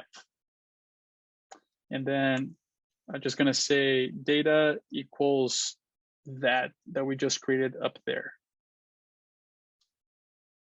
So if you run it, and then let's get the summary of this model fit. So I'm gonna leave here for you to see, well, let me stop here actually. So if you wanna follow along with the model, you can catch up. And if you're already done there, you can look at the model summary here. So we see that when we are trying to use the PCs to explain grain yield, PC1 was highly significant and PC4 was highly significant. Well, and PC3 as well, sorry. So 1, 3, and 4 were highly significant, but 2 and 5 were not. And then if we, so if you look at this, we just ran a multivariate analysis, right? This has 5 variables as the predictors. And before, I don't know if you remember, but when we ran with VPD and mean temperature, that we had 2 variables, and we checked the VIF, it was 3 when it was VPD and TM because they were correlated, right? So now let's check what's going to happen with the variance inflation factor of this model here, where we use the PCs instead of the variables. Look at that. That's crazy, right? I mean, it's not crazy, I guess, because it is what it should be, but it's crazy to be able to really see that, is that the VIF of all those PCs is 1. And remember, the VIF ranges from 1 to positive infinite, meaning that all these 5 PCs are completely uncorrelated, which is exactly one of the things that PCA does. If we were to include all 23 PCs in this linear regression, they would all have a VIF of 1. So this is, I just showed you here two main goals of PCA. One is to decrease dimensionality. So we went from 24 original variables to 5 PCs. And the other is not only that, but it also, even if you use all 23 PCs, they're all independent, all uncorrelated. And that is a big game changer for PCA. So that's kind of like taking PCA to the next level and really using the PC results to do something else. And of course here, let's say, well, let me just get to the next chunk here, and then I can discuss a little bit more about the implications of this. So let's just plot yield versus PCA1, okay? So let's call ggplot So the data frame, you can just come back here and copy and paste because it's kind of a weird long name. That's a data frame. And then we call the aesthetics function. On the X, I want to have PC1, which is a column in that data frame. On the Y, I want to have grain yield, which is also a column in the data frame. And add a plus, let's add a geom point just to see the distribution of the scatter plot. And then let's add a geom smooth with method equals LM to this plot. Just plotted it. I'm gonna leave the code here a little bit longer for you to see if you want to catch up, but this is the result. So we have grain yield on the y-axis, PC1 on the x-axis. We do see that they are positively correlated, but maybe not the strongest correlation. And that's okay because PC, and that probably comes also from the original variables that we gave, were not super highly correlated with yield to begin with, as we did on that second EDA plot. But we can kind of see here that distribution. And then I had a code here for actually the next code should be PC2. You can just basically copy and paste the code you just wrote above and just change PC1 to PC2 and run it as well. Oh, actually, it should be PC3 as well. Sorry, because if you remember from the summary above here, I'm just going to print again. I don't think PC2 was significantly affecting yield. Yeah, PC2 was not, but let's do PC4. PC4 is like a very low p-value. So let's try PC4 here instead.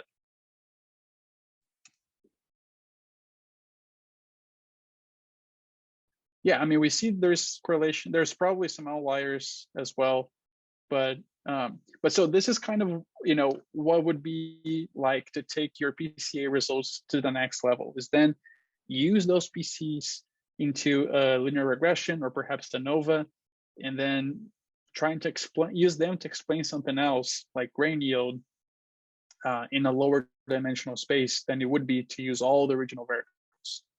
So this is kind of one of the goals. Okay, so we finished PCA. I think k-means should be faster. So I'm just gonna stop here for a quick moment to see if anyone has any burning questions about PCA before we move on to k-means.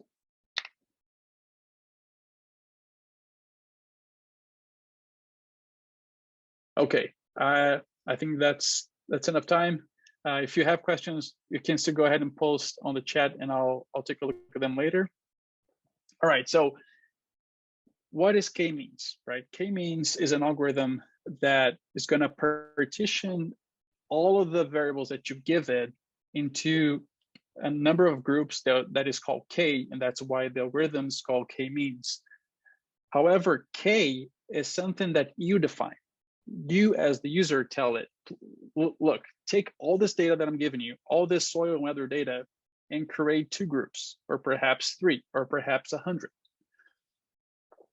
So you are the one defining the number of groups. Of course, we would like to think of it as, we want to have the fewer number of groups that explain the most possible variability. Because let's say, if you have 2 groups, but actually your data set should have 10 groups, then you're not really doing a good job. Your groups are very mixed.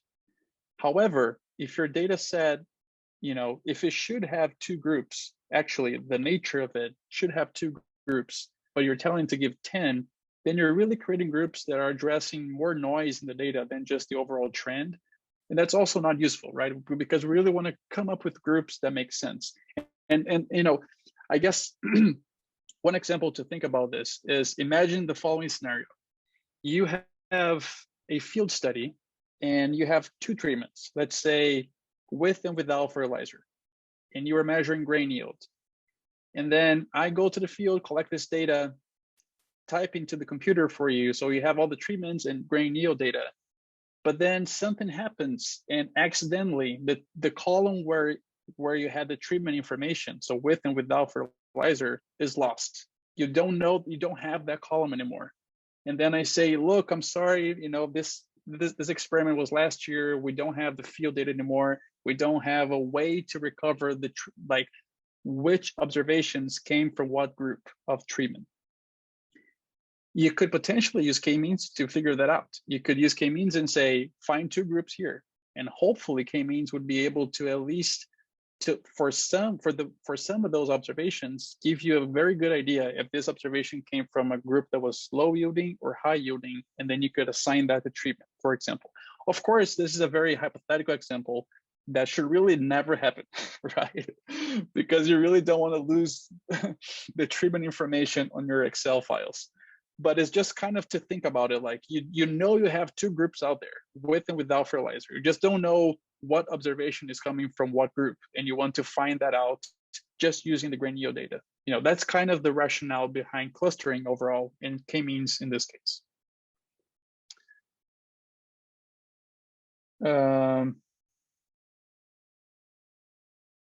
Okay, so how does k-means work? So imagine that you have like 2 dimensions. We can actually, I'm just going to print here this GIF just for you to see. So this is not our example. This is an example I got from a blog post. So it's not mine. You can go to that blog post by going to the address before the GIF address there. But this is an example where it has 2. So it has an X variable, Y variable. So just 2 dimensions, and we can clearly see that it has 3 groups, right? So how does k-means work? At the first, it is an iterative process where at the first step, k-means randomly selects let's say if you tell it to look for 3 groups, is going to randomly select 3 observations from a data set and say that those 3 are the center of the groups of the groups that you're looking for. Then is going to calculate the distance from all observations to each one of those 3 centers that you just established, and is going to assign a membership to one of those 3 groups to all observations based on the least distance from the observation to the group center. It does that once, and then it uses all the observations that fell within each one of the groups, recalculates a group center based on that, and repeats the process and keeps doing this until it converges to a state where the center of the group is not changing anymore, which basically means you reach the center of that group. And this is kind of how it is showing. So if we wait until it starts at 0, it goes through 12. So 0, and then you see the steps iterating over, and you see how the group centers are changing, like the X symbols are changing towards the center of each one of those 3 groups. So this is basically how k-means works, and it's very powerful clustering algorithm.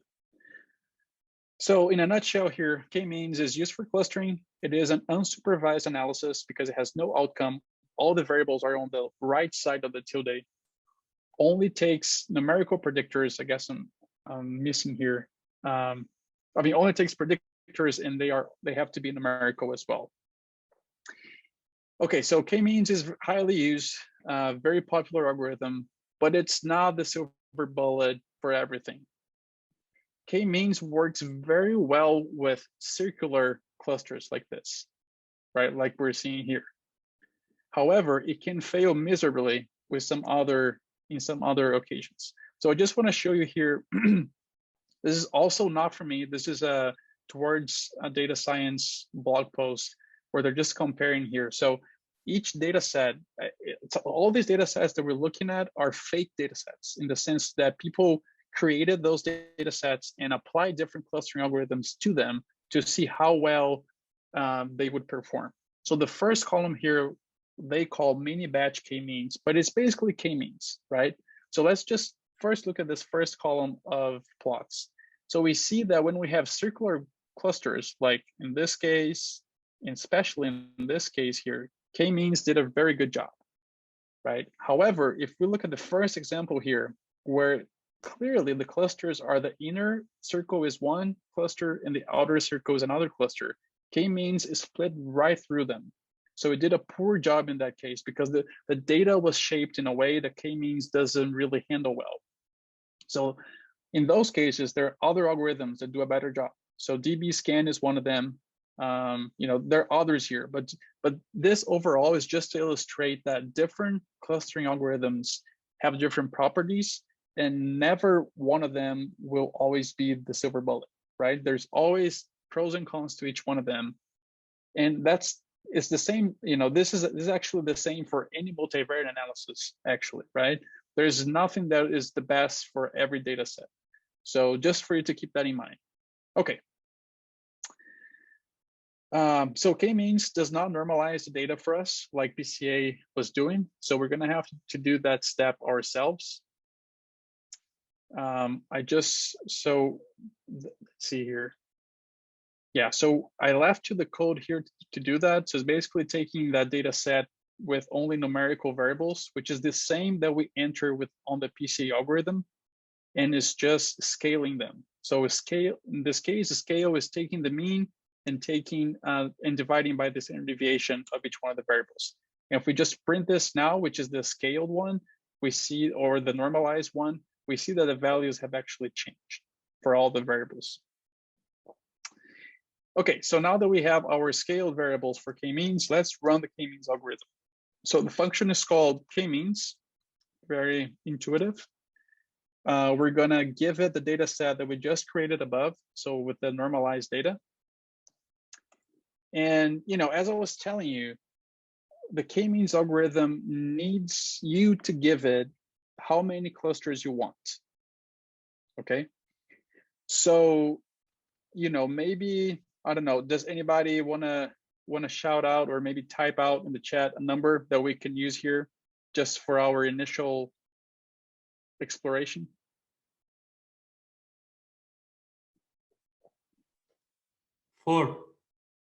Four, perfect. So we say that by using the argument centers. So we say centers equal 4. And then, as I was telling you, it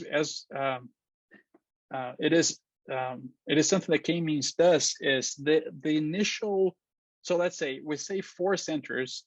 What k-means is going to do is going to randomly select 4 observations in our data set, and going to use those as the starting points of the iteration process. Because there is a random aspect to this first step, k-means can potentially give you different results on different runs. So to kind of, I mean, there are different ways to avoid that, but one of the ways that is used is just to use this argument here and start, which is basically saying how many times should the k-means algorithm run to then take an average of the result and give me. So we're telling it to run 10 times and give us the average result of all those 10 times as the final cluster assignment. So we just run it.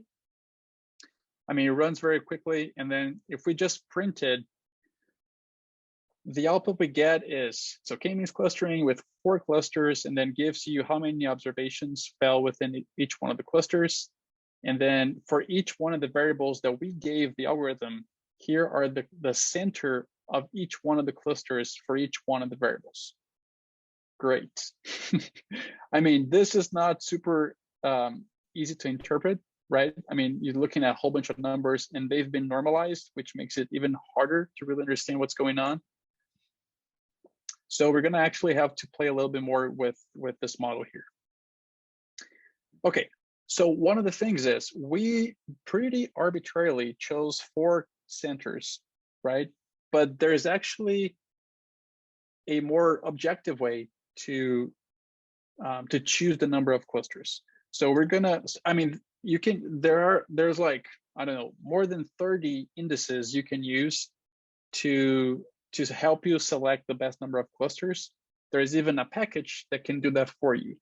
Here, I'm not going to use that package. I want to show you 3 indices that are easy to plot and show here because they are within the Facto-Extra package. So the first one is going to be the total error based on the number of clusters. So let's use the function fvis_nbclust.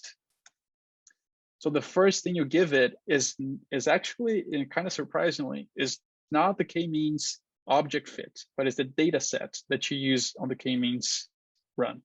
So it would be this one here, the MVA df underscore WNN. So we give that, and there are a few more arguments that I want to specify here. So one of them is the method argument. So method can take different values. For this one, I want to use the WSS, which is the within sum of squares method. You're going to see what that does in a second here. Add a comma, hit enter, and then there's a Kmax argument that basically defines how many number of clusters do you want to explore. So I want to go from 1 to 10. So that's why Kmax equals 10. Hit enter. And then it has this argument called fun cluster, which is what function you want to be applied to that data set and those number of clusters to then estimate the total within sum of the squares. And that's K-means. That's basically it. So let's just run it. And what this algorithm is doing is behind the scenes is basically running what we did here once. I mean, we did it here once for 4 clusters. It is doing this for 1 through 10 clusters and just giving us the results. So this is the plot that we get from that. Normally, what happens is you would see more of an elbow shape where it would be more like this. And whenever it tapers off from the bottom, it reaches a plateau, you say, okay, we would select like 4 clusters because the elbow is kind of a 4. Here in our case, by this method and just visually assessing, it looks like 8 or 7 would be the number of clusters that we should select to represent the nature of this data. So this is one of the metrics. We can actually just copy and paste this here. And we're just going to change the method now to gap underscore stat. So the gap statistics is another index that helps you to identify the number of clusters. I just ran this piece of code here. I'm going to let it run. I think it takes a moment just because it is more math intensive behind the scenes. So it takes a little bit longer. But we can just wait a second here until that goes through.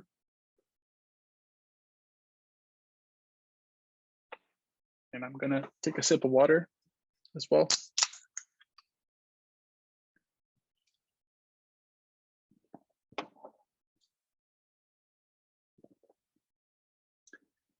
And then, I'm just gonna keep talking while it is running. When it finishes running, it's gonna show us the plot. And then after that, we're gonna run another index, which is the silhouette width, which is also gonna give us an advice as far as how many clusters we should choose. So I'm just gonna go ahead and copy this, paste here without running, right? If I just paste, I don't interrupt what's running below. I'm gonna change the gap stat by S for silhouette width. Okay, so this is the result of the gap stat index, which is recommending us to use 8 clusters as well. So this is the recommendation of the gap statistics. And then if we just come here and run this last piece of code that I just did while the gap stat was running, which I just copied, pasted, and replaced gap stat by S. If you just run that, it's yet another index. And this one actually recommends 2 clusters. So we have, like, visually, if you think about it, from the total within sum of the squares plot, which was the first one, visually seemed like 7 to 8. The gap stat recommended 8. The silhouette one recommended 2. I personally decided to go with 2, just because it's fewer and easier to interpret and to look at.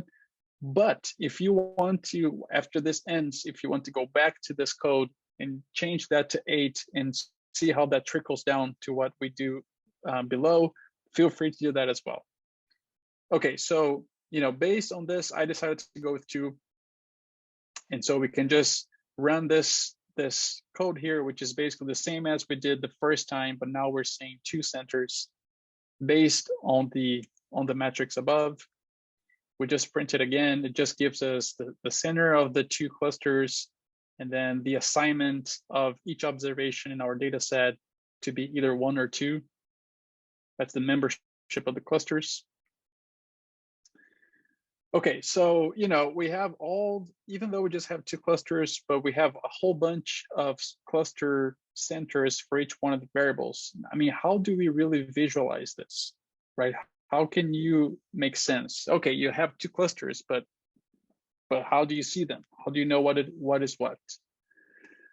So there are 2 main ways for us to really inspect how those clusters are affecting the variables, both the variables that went into the k-means algorithm and also variables that did not go into that, like grain yield. As if you remember from the code all the way up on the top, we excluded grain yield from the data set that was used for k-means and PCA.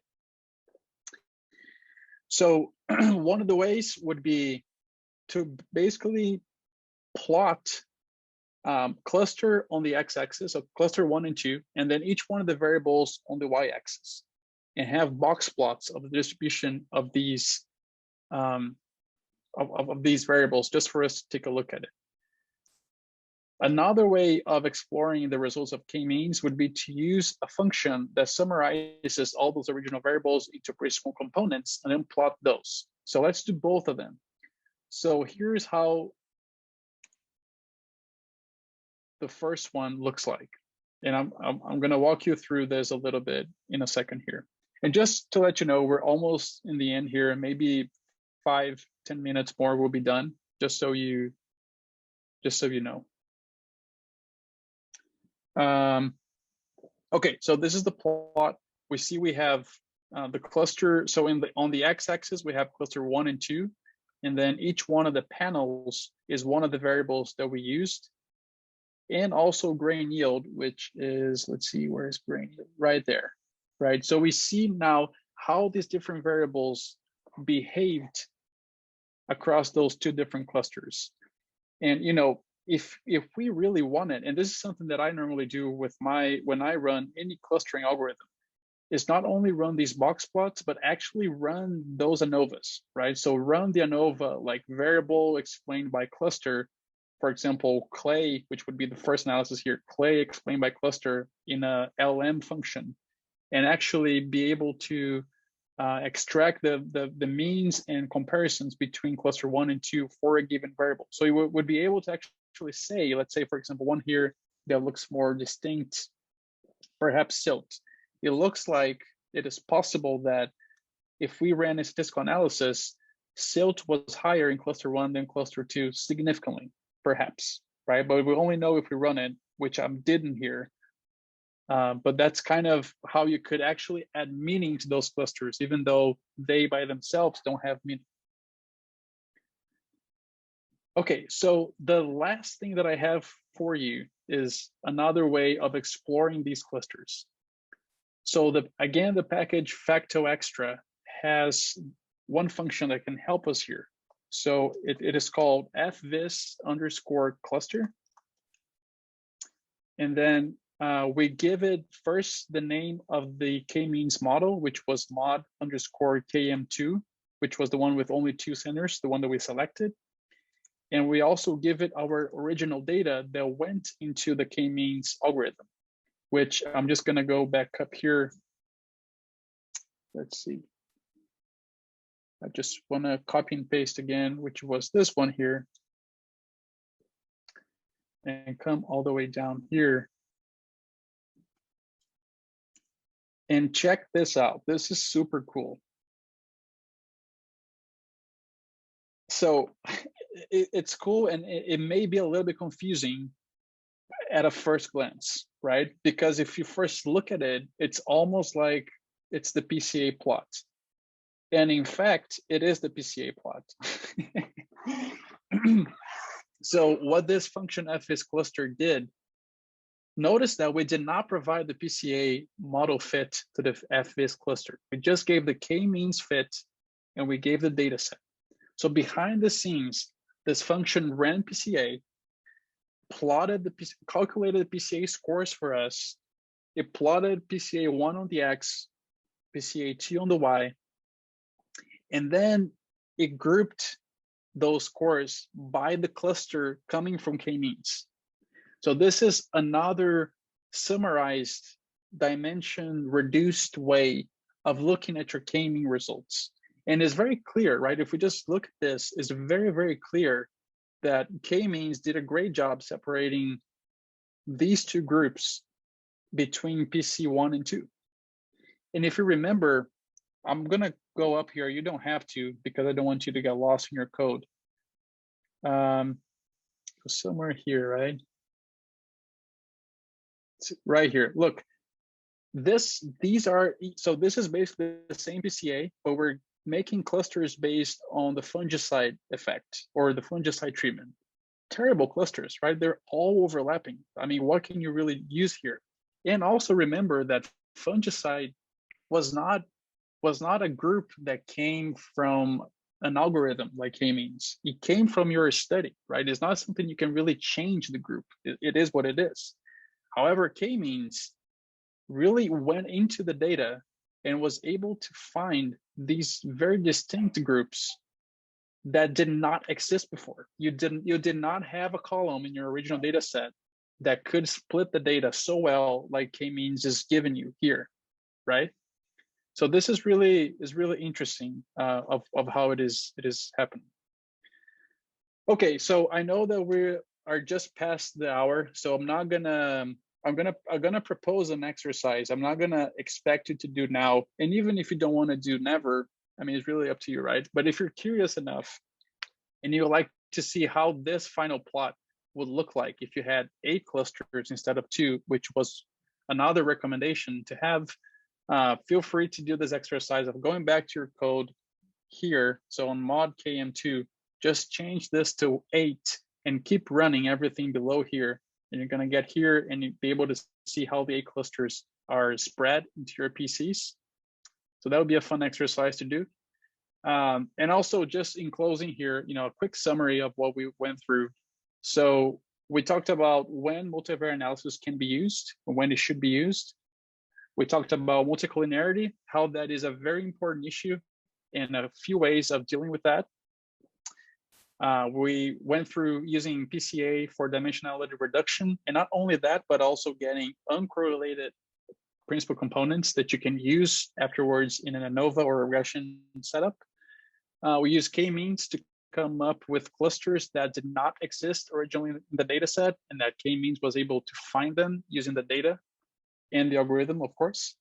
And also a few ways of how to validate the results of both PCA and k-means by going back to the original variables, relating the results of those analyses with the original variables, and understanding what is driving really the results of PCA and k-means from the original variables. So this is all I had for you guys. Just, I will open the floor here to any questions if you have. Just before you all leave, I just want to tell you, I will be posting the complete code on the same GitHub repository where you downloaded this. I'll be posting that later tonight, so just so you know. And if you have any questions, let me know. I'll be sticking around for another 5 or 10 minutes to discuss a little. And if you don't have any questions, thanks for attending. I hope you were able to follow along. This was advanced, and so I know that, if you were not able to follow along, don't feel bad. This was really a lot of information very quickly delivered, so that's totally understandable. You're gonna have the video and the record and the code to go back to if you need, and I'm always here to answer any questions if you may have. You have my email address, so feel free to reach out. And now, if you have any questions, I'll be glad to answer them.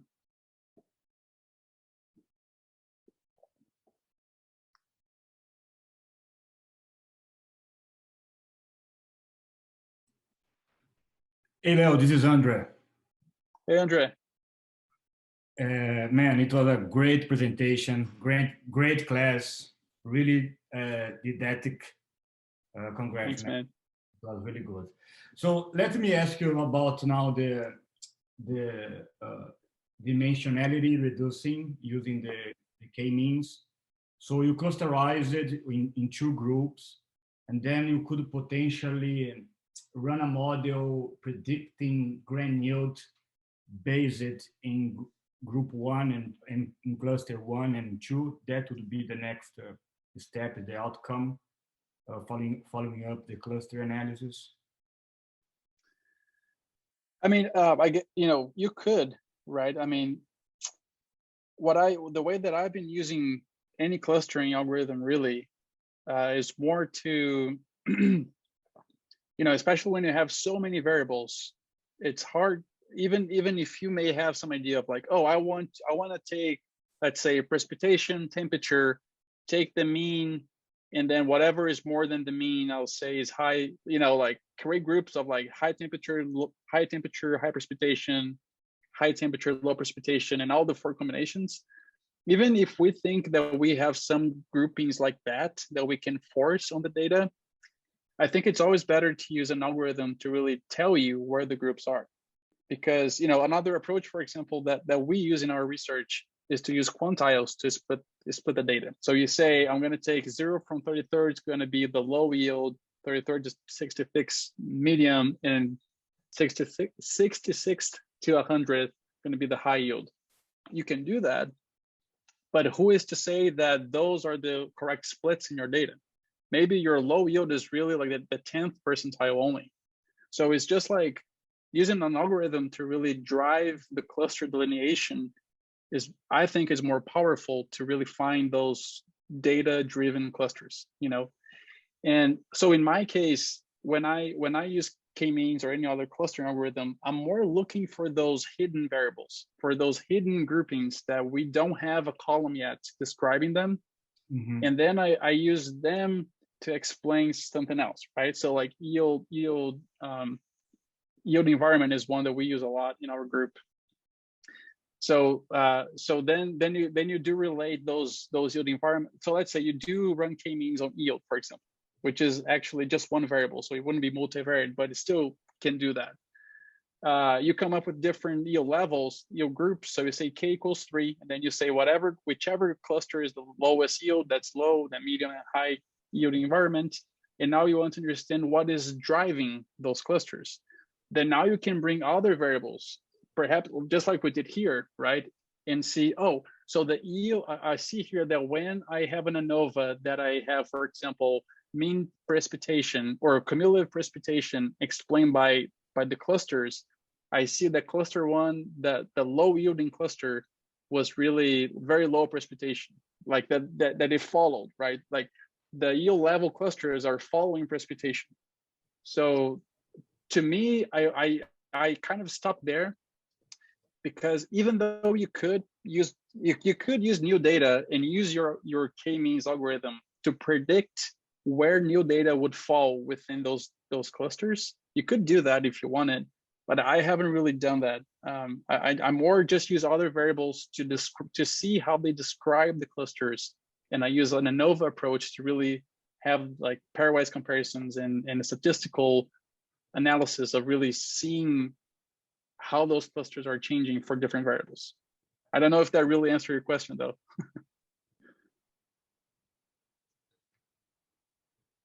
Okay, so it seems we have a couple questions in the chat, and a great one from Brian, by the way. So since different indices can give quite a bit different optimal number of clusters, would you recommend using multiple indices and see if there is a common recommendation? Any literature you can recommend regarding when to use one index over another? That's a great question. That is a great question. Yes, thanks, Brian. So I decided to show only 3 here, again, because those are the ones very easily implemented in the facto extra package functions. But there's definitely like many more. In fact, there is a package that is called nbclust. I think that's the name of the package, that it calculates for you, I think it's like near to 30 indices, different indices. And each one of them is different, right? And especially, it depends on your data as well, how variable your data is. But in the end, the output of the function that comes from this package is it gives you like the volts, right? So it calculates the best number of clusters for each one of the, let's say, 30 indices. And then each one of them has a volt, right? Each index is telling you choose 1, choose 2, choose 10. And then it showed the output of that package is a plot where it shows you number of clusters voted and the number of votes on the y-axis.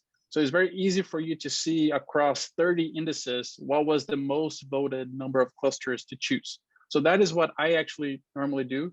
But I thought maybe showing some of the, because that, you know, that is good if you really understand at least how some of them are working or how the process goes behind the scenes. But I think that looking at some of these plots give you some more intuition about how you should choose. So that's why I didn't show that, but there's definitely some resources like that out there to help you make a very strong objective based decision on the number of clusters. Thank you, that helps. The next question is from Carlos Hernandez. So is there any criterion or threshold value to select characteristics from the length of each eigenvector in the PCA biplot? I don't like my answer is I don't know. If anyone knows, please feel free to share your thoughts. I mean, of course, you want to see higher correlations, right, between higher eigen loadings or higher loadings on those eigenvectors, meaning that the variable has a very strong effect. But I actually have not really tried to play with that much, you know, because, yeah, I guess that would be the answer is really I don't know. All right. Any other question?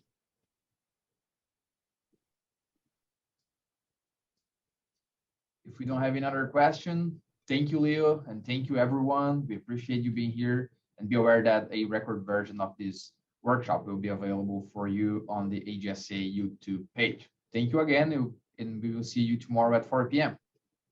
Awesome. Thanks, everybody. Carlos, can you wait just a little? Yes. I just, because if you close now, I don't get to read the messages, and I cannot go back to them. So I just want to take a look at them because I didn't during the workshop. We'll just stop recording.